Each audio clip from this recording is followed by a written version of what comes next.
Welcome back to the Marshal. Today, we continue our list of Napoleon's marshals with the remarkable life of a man whose victories helped shape modern France long before Napoleon Bonaparte became emperor.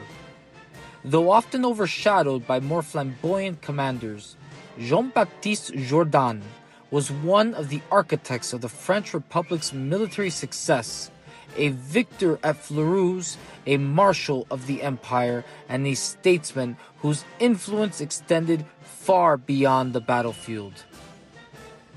The Marshalette is pleased to present what many historians have named the Republican Marshal. Born on April 29, 1762 in Limoges, France, Jean-Baptiste Jourdan came from humble beginnings.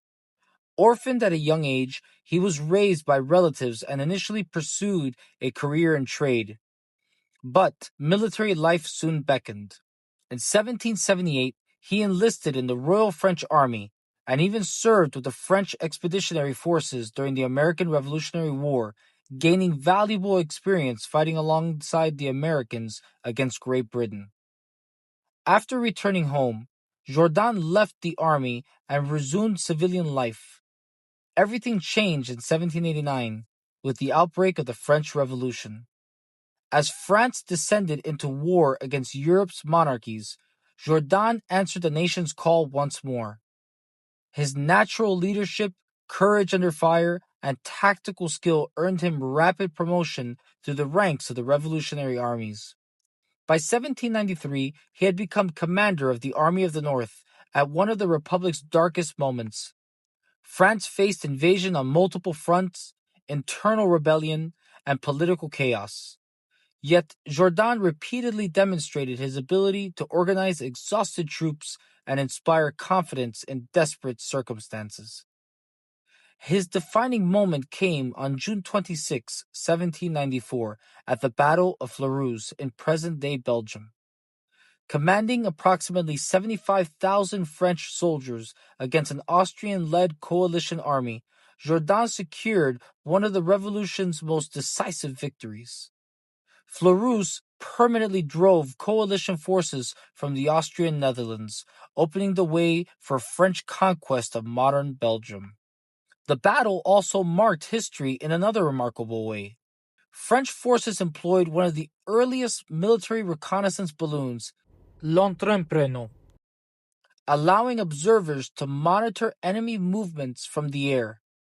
Although its tactical impact remains debated, Fleurus became one of the first battles in history to incorporate aerial observation into warfare. Jourdan's victory transformed France's strategic position and elevated him to the status of a national hero. Yet perhaps his greatest contribution came not with a sword, but with legislation.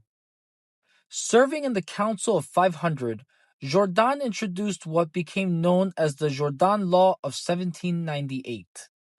This groundbreaking law declared that every French citizen owed military service to the nation, laying the foundation for universal conscription. It created the vast citizen armies that Napoleon would later command across Europe and fundamentally changed the nature of modern warfare.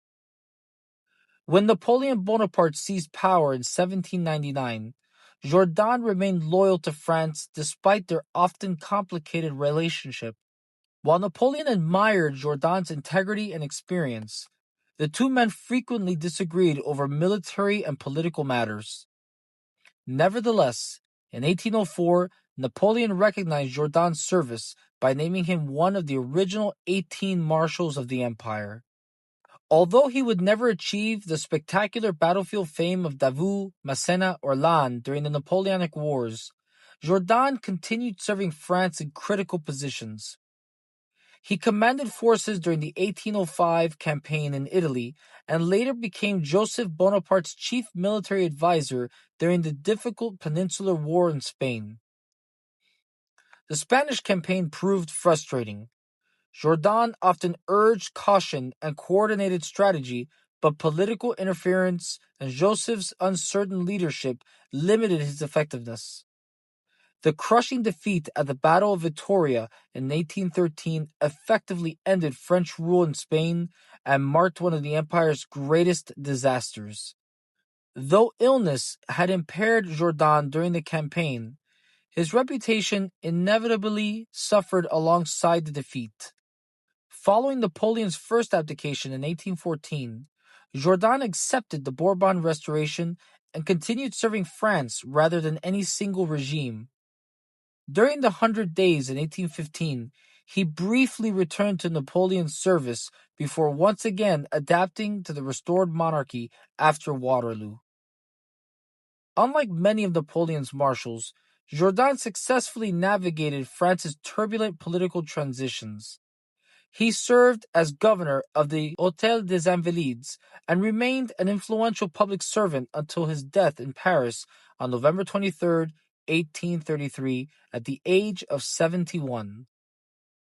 Today, Jean-Baptiste Jourdan is remembered not only as a capable general, but as one of the founders of modern military organization. His victory at Fleurus secured the survival of revolutionary France, while his conscription law created the mass armies that dominated 19th century warfare. Though history often celebrates the dazzling victories of Napoleon's greatest battlefield commanders, it was men like Jourdan who laid the foundations upon which the empire was built. His legacy reminds us that history is shaped not only by brilliant tacticians, but also by steadfast leaders whose vision transforms nations for generations. Thank you for watching this biography of Marshal Jean-Baptiste Jourdan. If you enjoyed this episode, be sure to like, share, follow, and join us as we continue our march through military history. Until next time, this is the Marshalette, marching through history into an age undreamed of.